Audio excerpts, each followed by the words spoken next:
ഒരു മഹായുദ്ധത്തിൻ്റെ നടുവിലാണ് നാം നിൽക്കുന്നത്. ഈ യുദ്ധം നമ്മൾ ജയിക്കുക തന്നെ ചെയ്യും. 100-ലധികം സീറ്റുമായി ടീം UDF അധികാരത്തിലേക്ക് തിരിച്ചു വരും. കേരളത്തിലെ ജനങ്ങൾ 2 തീരുമാനം ഈ തെരഞ്ഞെടുപ്പിൽ ഉണ്ടാക്കും. ഒന്ന്, ഈ 10 വർഷക്കാലത്തെ ദുർഭരണത്തിന് അന്ത്യം കുറിക്കും. 2, ഈ തെരഞ്ഞെടുപ്പ് കഴിയുമ്പോൾ നമ്മുടെ കേരളം ഇത് മതേതര കേരളമാണ് എന്ന് രാജ്യത്തിന്റെ മുഖത്ത് നോക്കി പറയും. എല്ലാ വർഗീയവാദികളുടെയും ജൽപ്പനങ്ങളെ മറികടന്ന് മതേതര കേരളം അതിന്റെ തല ഉയർത്തിപ്പിടിക്കാൻ പോകുന്ന തെരഞ്ഞെടുപ്പാണ്.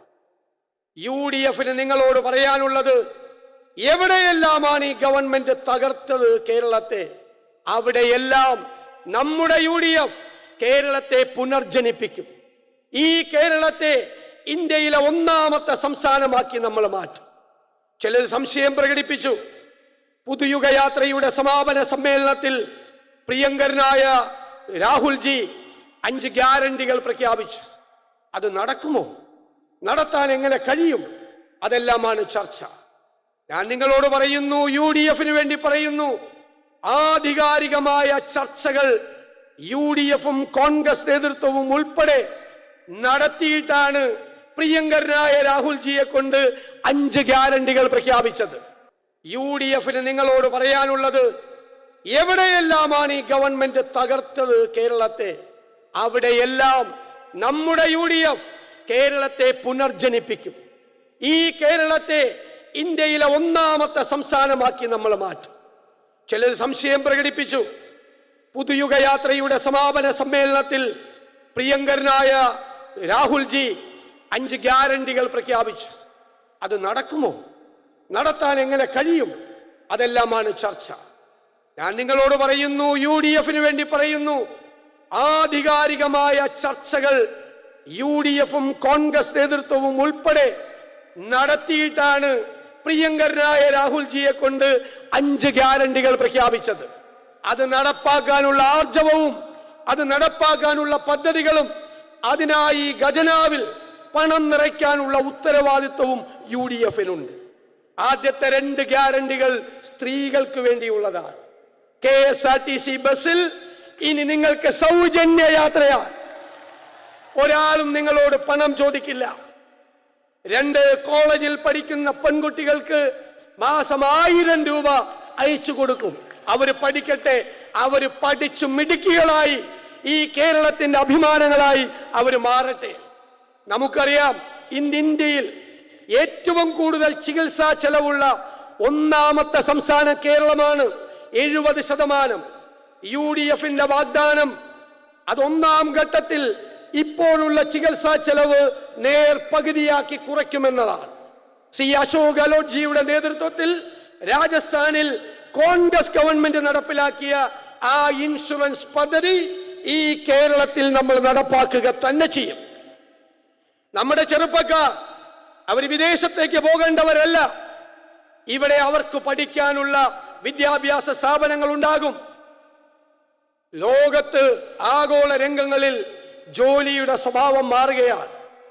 അതനുസരിച്ചുള്ള കോഴ്സുകൾ ഇവിടെ ഉണ്ടാകണം. UDF പ്രഖ്യാപിക്കുന്നത് ഗ്ലോബൽ ജോബ് വാച്ച് ടവർ ഉണ്ടാക്കും.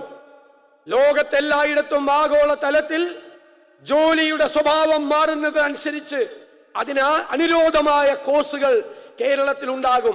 നമ്മുടെ കുട്ടികൾ ഇവിടെ പഠിക്കും. പഠിച്ച് പുറത്തിറങ്ങുമ്പോൾ ഒന്നുകിൽ ജോലി അല്ലെങ്കിൽ സംരംഭം തുടങ്ങാനുള്ള സഹായം 5 ലക്ഷം രൂപ ആദ്യഘട്ടത്തിൽ അവർക്ക് പലിശരഹിതമായി വായ്പയായി കൊടുക്കും. അവർ വളരട്ടെ, കേരളത്തിൽ സംരംഭങ്ങൾ ഉണ്ടാകട്ടെ. നമ്മൾ ആദ്യഘട്ടത്തിൽ 10,000 സംരംഭങ്ങൾ ഈ കേരളത്തിൽ തുടങ്ങും. അതിനുള്ള തയ്യാറെടുപ്പ് നമ്മൾ നടത്തിയിട്ടുണ്ട്. 5ാമത് പ്രായമായവർക്ക് വേണ്ടിയിട്ടാണ്. ഒരു സമൂഹം അത് സംസ്കാര സമ്പന്നമാണോ എന്ന് പരിശോധിക്കുന്ന ടെസ്റ്റ്. ആ സമൂഹത്തിലെ പ്രായമായവരോട് എങ്ങനെയാണ് പെരുമാറുന്നത് എന്നതാണ്. മുതിർന്ന പൗരന്മാരെ, മുതിർന്ന ആളുകളെ നമ്മുടെ ഏറ്റവും പ്രധാനപ്പെട്ടവരായി VIP-കളായി UDF ഗവൺമെന്റ് അവരെ ചെയ്യും. അവർക്ക് വേണ്ടി പ്രത്യേക വകുപ്പുണ്ടാകും, ജെറിയാട്രിക് കെയർ സെന്ററുകൾ ഉണ്ടാകും, ഡേ സെന്റേഴ്സ് ഉണ്ടാകും, ഒരുപാട് പരിപാടികൾ പ്രായമായവർക്ക് വേണ്ടി ഉണ്ടാകും. UDF സ്വപ്ന പദ്ധതികളുമായി കോസ്റ്റൽ ഷിപ്പിംഗ് ഉൾപ്പെടെ ഏവിയേഷൻ പ്രോജക്റ്റ് ഉൾപ്പെടെ കേരളം ഇന്നുവരെ കാണാത്ത നിരന്തര വലിയ വലിയ പദ്ധതികളുമായി UDF വരികയാണ്. ഈ കേരളത്തിന്റെ മാറ്റം, അതാണ് UDFന്റെ വാക്ക്.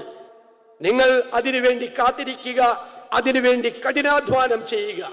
ഇവര് കേരളത്തെ തകർത്ത് കളഞ്ഞിരിക്കുന്നു.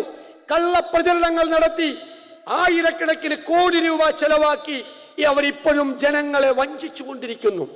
അവർക്കുള്ള മറുപടിയാകും, കേരളത്തിന്റെ മറുപടിയാകും ഈ തെരഞ്ഞെടുപ്പ് ഫലം എന്ന് മാത്രം വിനയപൂർവ്വം സൂചിപ്പിച്ചുകൊണ്ട് ഈ കടലോരത്ത് തടിച്ചുകൂടിയ എൻ്റെ പ്രിയപ്പെട്ട സഹപ്രവർത്തകരെ ഒരിക്കൽ കൂടി അഭിവാദ്യം ചെയ്തുകൊണ്ട് ഈ വൻ വിജയം നിങ്ങളാണ് അത് നടപ്പാക്കേണ്ടത് എന്ന് വിനയപൂർവ്വം ഓർമ്മിപ്പിച്ചുകൊണ്ട് ഞാൻ എൻ്റെ വാക്കുകൾ ചുരുക്കുന്നു.